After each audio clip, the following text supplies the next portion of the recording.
ദേ ഒരു ചെമ്മീൻ ഫ്രൈയുടെ പുറകെ ഒരു ചാള മത്തിക്കറിയായിട്ട് അമ്മ എത്തിയിട്ടുണ്ട്. ചെമ്മീൻ ഫ്രൈ എല്ലാവരും കുറേ പേരെങ്കിലും ചെയ്തിട്ടുണ്ടാവും, ചെയ്തിഷ്ടാവും എന്ന് വിചാരിക്കുന്നു. ഇനി ചാളക്കറിയും സിമ്പിളാണ്, എല്ലാം റെഡിയാക്കി വെച്ചാൽ ടപ്പേന്ന് പണി കഴിയും. അതുകൊണ്ട് അതും ചെയ്തിട്ട് ചാള മത്തിക്കറിയാണ് കേട്ടോ. പല രാജ്യത്ത് പല പോലെയല്ലേ ഇതിൻ്റെ പേര്, അതുകൊണ്ടാണ് കേട്ടോ. അപ്പോൾ അതും ചെയ്തിട്ട് ഇഷ്ടമായോ ഇല്ലയോ എന്ന് അമ്മയെ വിവരം അറിയിക്കണേ. ഇന്നത്തെ ചാളക്കറിക്ക് വേണ്ട ചാളയാണ് നന്നാക്കി വെച്ചേക്കണത്. ഇനി അതിന് വേണ്ട സാധനങ്ങൾ: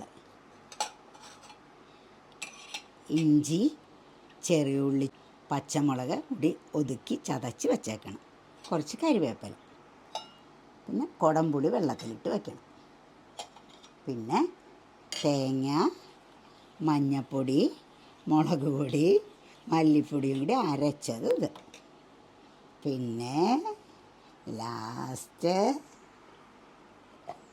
തേങ്ങാപ്പാല്. ഇതെല്ലാം കൂടി വെച്ചിട്ടുള്ള ചാളക്കറിയാണ് ഇന്ന് വയ്ക്കാൻ പോണത്. മത്തിക്കറി ഓരോന്നോരോന്നായിട്ട് കാണിച്ചു തരാം. കുറച്ച് ഉലുവയും കൂടി എടുക്കണം, ഉപ്പും വേണം കേട്ടോ. ഇതാ വെളിച്ചെണ്ണ ഒഴിച്ചു, ചട്ടി പുകഞ്ഞു, വെളിച്ചെണ്ണ ഒഴിച്ചു. ഇതേ കുറച്ച് ഉലുവ ഇടണം.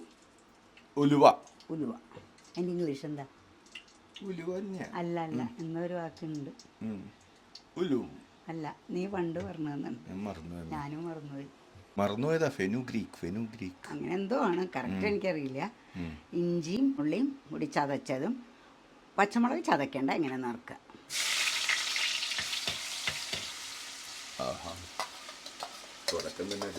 എന്താടാ നല്ല സ്മെല്ല് ഉണ്ട്.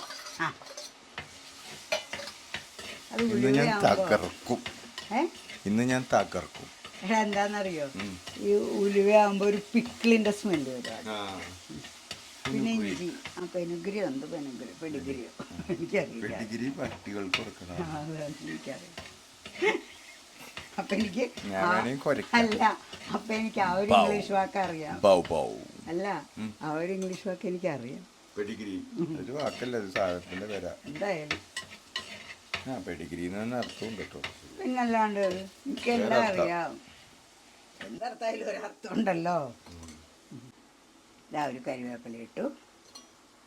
ഇതൊക്കെ കൂടി ഒന്ന് മൂക്കട്ടെ. ഇപ്പം തന്നെ ആവും. ഇതൊക്കെ റെഡിയാക്കി വെച്ചാൽ ടവേന്ന് പണി കഴിയും.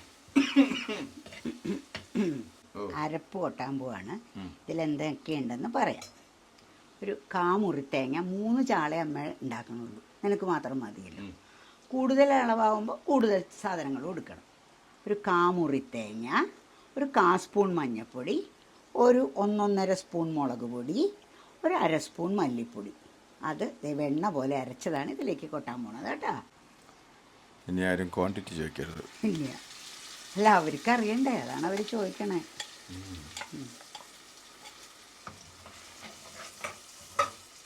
ഇനി ഇതൊന്നതിൽ മൂക്കുമ്പോൾ നമുക്ക് കുടംപുളി ഇടാം, ചാളക്കഷ്ണം ഇടാം, ഉപ്പും ഇടാം. ഇതാ അരപ്പൊഴിച്ചില്ലേ, ഇത് ഈ കുടംപുളി കഷ്ണവും അതിലേക്ക് ഇടുകയാണ്. അതതിൻ്റെ കൂടെ ഒന്ന് കിടന്ന് വെന്ത് ശരിയായി വന്നോട്ടെ. പിന്നെ കുറച്ച് ഉപ്പും ഇടും. ഉപ്പ് പോരായ്മ വന്ന് അവസാനം ചേർക്കാം. ഇത്ര ഇടണു തൽക്കാലം കേട്ടോ. എല്ലാം കൂടെ ഇനി ഒന്നിതായി കഴിയുമ്പോൾ ചാള നറുക്കി വെച്ചേക്കണമെങ്കിൽ ഇതിലേക്ക് ഇടാം. അത് കഴിഞ്ഞിട്ട് അവസാനം തേങ്ങാപ്പാൽ ഒഴിക്കാം കേട്ടോ. ഇതാ തിളയ്ക്കണുണ്ട് അരപ്പ്, അതിലേക്ക് ഇതേ ചാളക്കഷ്ണം ഇടുകയാണ്. നല്ല മണം.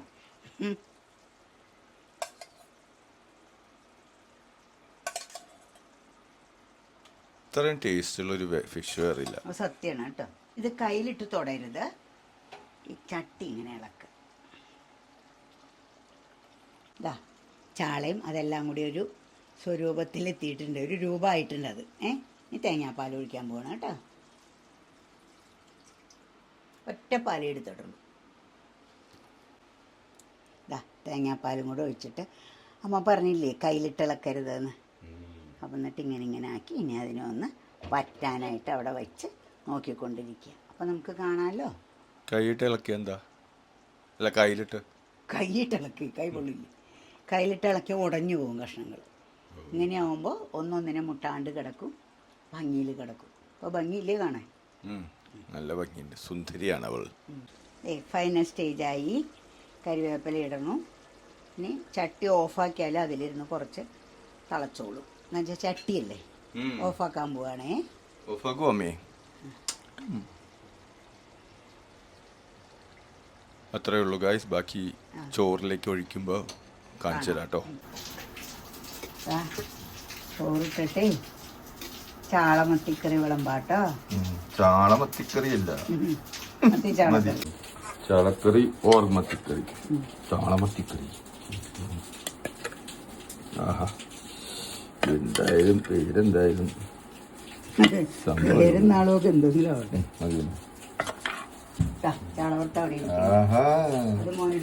ഞാൻ കൊത്തിക്കോളാം.